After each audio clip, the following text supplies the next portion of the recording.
statements or beliefs expressed on the following program by the host, guests, or callers are not necessarily the opinions of FantasyXS.com, Media Group Inc., ownership, management, sponsors, or website. Heat fans, the fast break is on. It's our Baptist Health of South Florida Heat Report with insider Anthony Chiang. From orthopedics, sports medicine, cardiovascular, and even cancer. Get the world-class healthcare your family deserves at BaptistHealth.net. Here's Anthony Chiang. All right. There he is. Thanks to our friends at Baptist Health. Make sure you visit our friends at BaptistHealth.net/ortho. How you feeling, my man? You feeling good? Much better than last week, Big O. How are you? I know you were hurting last week. You were hurting like Jovic final game here with Serbia and Bogdanovic carrying his ass there. Yes. Have you watched much of the World Cup? I've watched the games that are at 8 a.m. Not the ones that are at 4 a.m. But I have kept track of it. And Jovic has had some good games. The last few he's been kind of quiet. But Serbia's in the semifinals, in the Final Four. If they win on Friday against either Canada or Slovenia, and the U.S. wins their semifinal game, it could be Spo versus Jovic, which would be kind of cool. Yeah, that actually would be fun to see if they can get it done. Now, I will say this: we look at how this whole thing has developed with the Jovic situation, and Ira asked me, so if you're trading one of the two, which one do you want Portland to take, Jovic or Jaquez? And I'm like, take Jovic because I want Jaquez. No matter what I've seen from the World Cup, I still want Jaquez. But there's a part of me that at first, the whole shoulder thing and the injury, and he got banged up, so they saved him. And did they really save him, or did they not want to showcase him? You know what I mean? Because there's a part of me that now I'm starting to think maybe they really didn't want to showcase him too much. So, Joe Cronin there doesn't get a little crazy about it. Yeah, I mean, both Nico and Jaquez were limited in Summer League, right? I think Nico missed the final 3 games. I think he left early to join Serbia for the World Cup. And Jaquez's injury was real. He did have a shoulder. He even had an MRI on his shoulder. He dealt with some pain, but we've seen him since playing in Miami Pro League, and he's been working out, so he's fine now. I guess that's the thing, right? When Ira poses that question, it's kind of the unknown with Jaquez. We think he could fit really well. He's older. We think he's more ready, but we don't really know yet. We don't know for sure, right? Because we haven't seen him much. He's smart. I like him too. No, I like him too. You talk to everybody at UCLA, they rave about him and just his leadership, his skill, his basketball IQ, his ability to play two-way, his ability to play through pain and injury. He just feels like a Heat type of guy. But I know again, Jovic has been kind of quiet lately, but from what we've seen from him this offseason, man, it's intriguing. At 20 years old with that size, at 6'11", probably going to get to 7 feet. He's still growing. And that skill, his 3-point shot looks better. Again, if I'm in Portland, it's not a bad offer what he can put together. If you're talking about Hero and one of either Jovic or Jaquez and picks for a guy who only wants to go to the Heat, that's been well documented and is 33, 34 years old and has $200+ million left in his contract, that is not a bad trade package.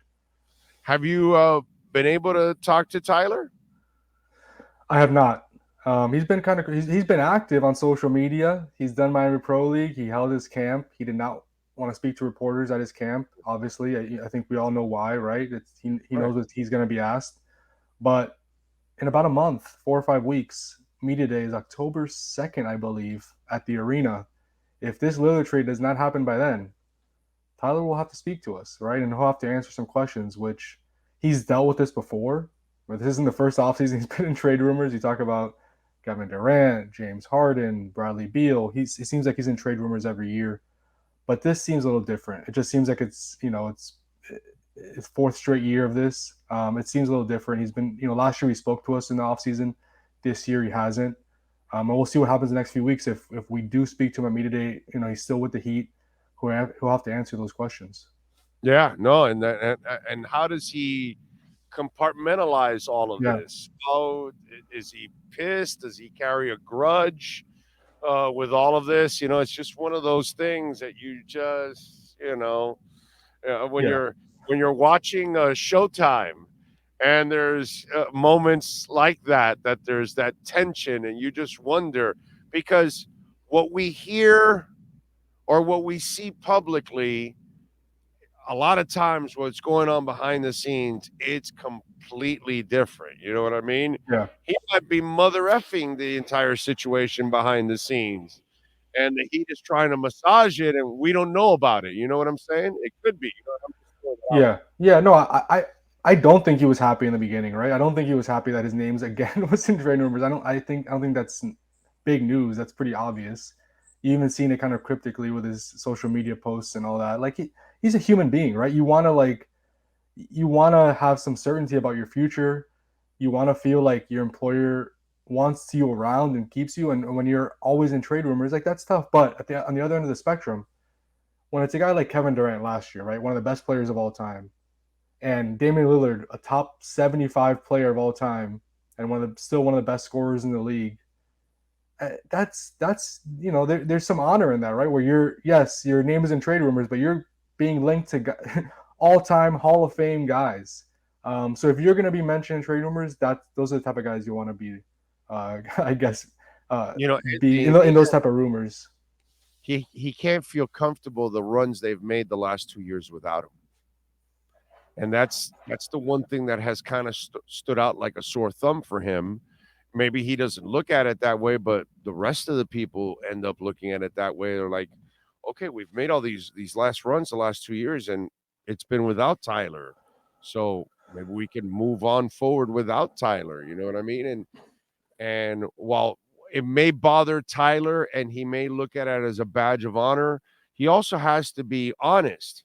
He has not turned that corner where you force your team to say, whoa, well, that guy's untouchable. There's no way we're trading him, that kind of stuff. And that's been his problem, that there's always that question mark, durability, consistency. Those kind of things have been always an issue with him at times. Yeah, and I think that was the most frustrating part for him in this year's playoffs. I spoke with him, I think, right before the play-in tournament. And I asked him just how much he was looking forward to the postseason. He's like, this was everything for me. Like, this is what I've been preparing for all regular season. I want to prove that I could be a leading guy on the playoff stage. And he even said it after his injury when he spoke to him in Milwaukee. He said, that's what hurt the most, is like, I feel like I was ready to prove myself. And finally, he showed it in his rookie year, right in the bubble. He had some good playoff moments. But the last few years, like you said, his production has dipped. He wanted to prove this year that he had turned that corner. And he didn't get a chance to. And the Heat obviously went on the finals run without him. And that created even more noise. So I'm sure that's been frustrating for him that he didn't get a chance last year to prove otherwise. All right. So what's your timetable? What if you had to guess, when does Damian Lillard become a Miami Heat player officially? At this point, who knows? But I've been saying this for the last month or two, I think it happens before media day. I just do. I just can't imagine Portland taking this into media day and creating that circus. It's going to be more of a circus in Portland than Miami, right? Obviously, Tyler Hero will have to answer questions, and Bam will have to answer a few questions because he's so close with Damian. But it's going to be more of a circus in Portland. I just don't.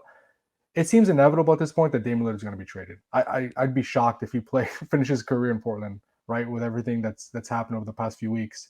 So why prolong this? Why prolong the inevitable? I think things are quiet as of now. So I spoke to a few people in the last few hours, and nothing really has changed. Both sides really aren't talking. But I think as camp gets closer, as media day gets closer to 4 or 5 weeks, I think things will start to pick up. I think that's the expectation too around the league, that the talks will at least start to pick up before then, because I don't think Portland would want to take this into camp. Enough to keep them, right? Yeah, they're not stupid enough to go into the season with them, right? I don't think so. I mean, Damian Lillard has made his point very clear, right? Without crossing the line of getting fined like James Harden, but he's made his stance very clear. He's made it clear where he wants to go. He's made it clear what he wants for his future. And no other teams being mentioned, Anthony, at all, dude. Months have come by now, weeks, months now, 2 months have gone by, and nobody No. is mentioned with him at all. So I the other 28 teams are like, yeah, we're out of this. We have no shot here. This guy doesn't want anything to do with us. He only wants to go to one place, and we're not going to spend $300 million on a guy that doesn't want to be here. It makes sense. I think Portland is prolonging this because they're hoping that a team pops up and says, well, we're willing to just do it. It doesn't matter if he wants to go to the Heat. We're willing to make the trade, like a Kawhi Leonard type situation, right? But the difference between Kawhi going to Toronto and Dame is Kawhi was an expiring contract. You weren't on the hook for all that money. Dame has 4 years left on his deal. So any team making that commitment of sending a big trade package to Portland to get a deal like that done, are they going to be willing to take in a player that doesn't want to be there and has 4 years left on his contract for over $200 million? Yeah. So as far as I know, and the best reporters in the business have also said this, I don't even think there's another offer out there. No. So that's why the Heat are sitting there like, okay, so this is our offer. We're not going to up it. There's no reason for us to up it. You have no other competing bid. So let's just get this done. And Portland is kind of waiting there to see if maybe the variables change, if maybe Damian softens his stance, if another team pops in there. But as of now, nothing has changed. And that's good news for the Heat. Are you watching Showtime? So I watched season 1, but I have not started season 2 yet. It's on my list. I got to start watching it. I have heard that Pat Riley's a bigger part of season 2. Yes. He just took over the team after they fired Westhead, and he takes over the team. And so it's a good episode. It's entertaining. You know what I mean? I know that it's not all accurate and all that kind of stuff. It's fun though. I enjoyed the season 1. Yeah. But so did I. But the part that is, which is it's historic. It's part of it. When they fire Westhead, they kind of like name Jerry West and Riley like co-coaches in a way, you know what I mean? But West wanted no part of it. He wanted to put Riley there the entire time, and then Riley takes over. Now I'm not going to ruin it for you and all that. By the way, I told Ira this, and I'll tell you, Adrian Brody does an excellent job. He's great. He looks just like, they couldn't have cast anybody better for that role. No, they could not have. I mean, the mannerisms in a way could just kind of, So yeah, the wet hair started in this episode too. So it's like what, episode 3, I think, of this new season or something like that. So yeah, it was just it's actually pretty cool. And although I gotta figure that Jerry West has gotta hate it, bro, because they paint him like a fucking maniac. It's not favorable for Jerry West at all. Yeah, it's not at all. And maybe he was intense when he was younger. But looking at Jerry West, there was no way he acted like that, bro. No. I mean, Jerry West, he's always calm, cool, and collective, dude. That was the most surprising part of season 1 for me, was the way Jerry West is portrayed. Because again, I didn't really watch him play, but just my image of him and watching him, he's always calm and very collected, like you said in that show. It's like it's a complete opposite. Yeah. All right. So speaking of Jerry West, I got to mention to you guys because I look at Bam a little differently than others because, a lot of people, maybe including you, look at him as a star. I look at him as a role player. Yeah. So I believe this is from your article. Yeah, go ahead. Jerry West on Bam. He's really good. He plays every night. Even if he doesn't score on some nights, he's still going to help them win because his value to his team. So was he describing a franchise player there? I mean, a franchise. He's describing Bam, who's unique, right? Bam averaged 20 points a game. It's not like he's averaging 10 points a game. He averaged 20 points a game, and he just does so many other things, and especially defensively. And I think he won you over a little bit in the playoffs last year. Am I right? No, at all. Because no, he's always won me over. Yeah. What he is. Yeah. I always want him on my team. I don't think he's a star, but can he be the third wheel? Sure he can. Can he be a fourth wheel? Fantastic.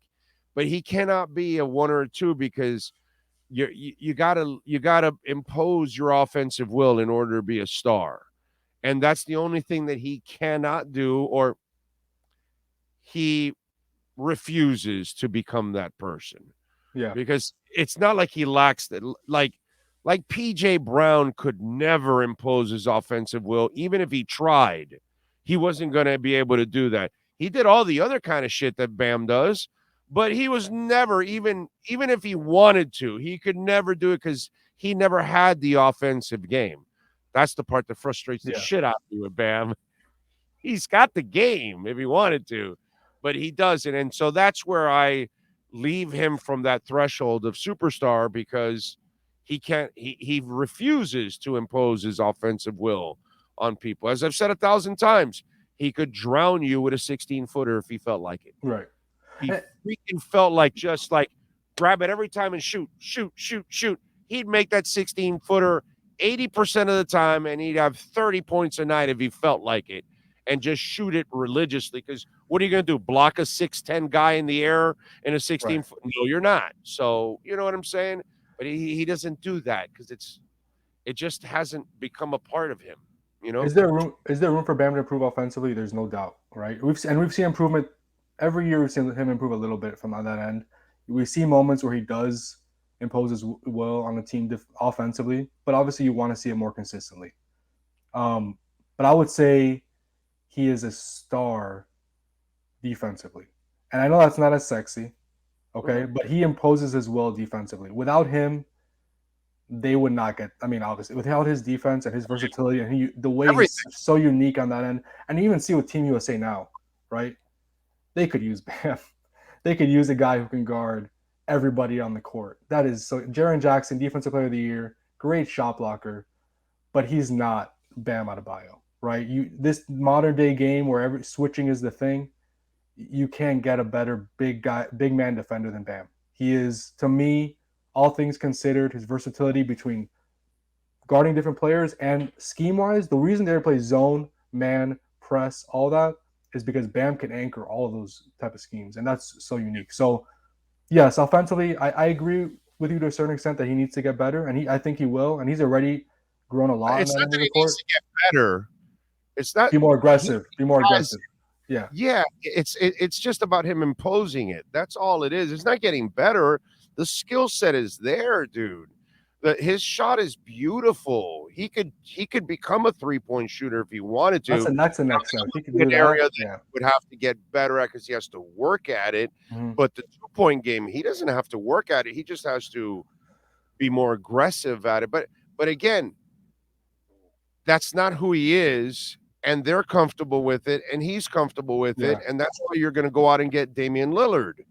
Because if you have Lillard and Butler and then you have your shooters, that takes all the pressure off Bam. He doesn't have to do that.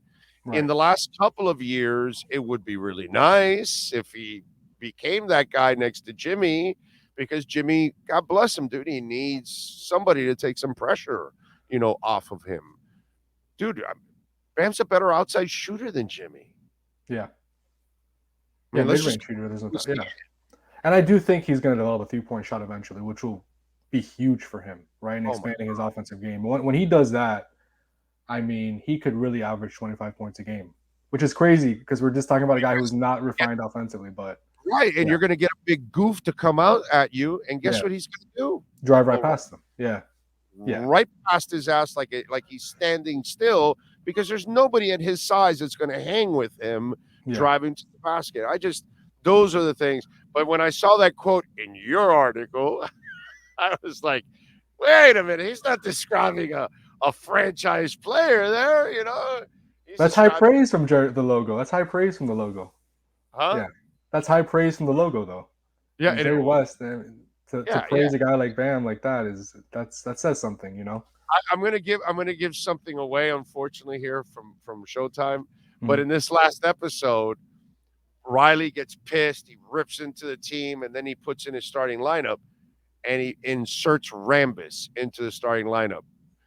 And West is so star driven. He's like, "What are you doing? This, that," and like Riley's like, I need him in the lineup. He's the line, and because everybody needs a Kurt Rambis. Everybody needs Udonis Haslem and PJ Brown. Everybody needs that one guy that is willing to sacrifice more than everybody else to do all the other things that stars don't do. You know what I'm saying? Yeah. And that's who Rambis was for those guys. You know, he didn't need the spotlight, but he was going to set the picks and get the rebounds and you know, and facilitate and all those kind of things because he was incredibly smart. You know what I mean? Yeah. And that's another thing Bam does. He sets really, really good screens. He's great. And that's important for the way that he runs their offense. He's one of the best screen setters in the league. So, yes, again, would you like him to have more 30-point games? And we saw more of that last year, yes. But for what he does, to me, he's a star. And you talk to Bam, and you talk about his background, right? He wasn't the guy in high school who scored 80 points or 60 points in a game. Like, that just wasn't. And in college, you look at his numbers, he was not used as a number 1 or number 2 weapon. He was a guy who just got rebounds and he didn't get plays drawn up for him. So this is kind of new for him even now, right? He's 6 years into his career. He's still growing into this role where he's being relied on to score 20-plus points a game. So I think we'll see continued growth. But to me, Bam, what sets him apart from others is just his defensive versatility. It's just so special. Can't wait for Damian Lillard to get here, bro. That's going to be a lot of fun to watch. And then Jimmy's going to have that guy next to him that they got a shot to win the title, bro. That's going to be freaking awesome. He would fit in nicely for sure. Yeah. He would fit in nicely for sure. Perfect fit. What do you? And he's a Heat player too. On top of all of that, now I know he's not going to have a problem with culture because he's all about that shit. So that's the other thing. He's a perfect fit mentally, also. Yeah. What are you working on the Herald so folks can check you out, my friend?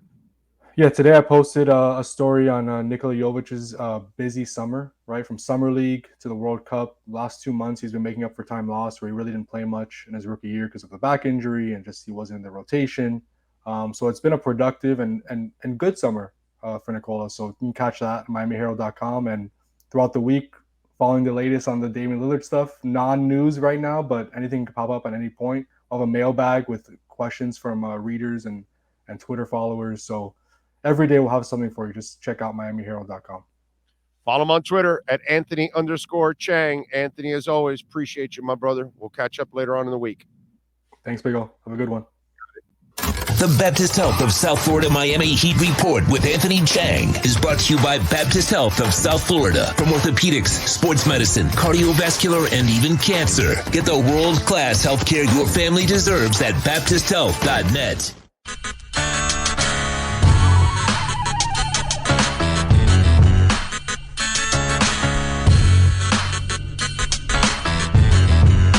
This is the Big O Show.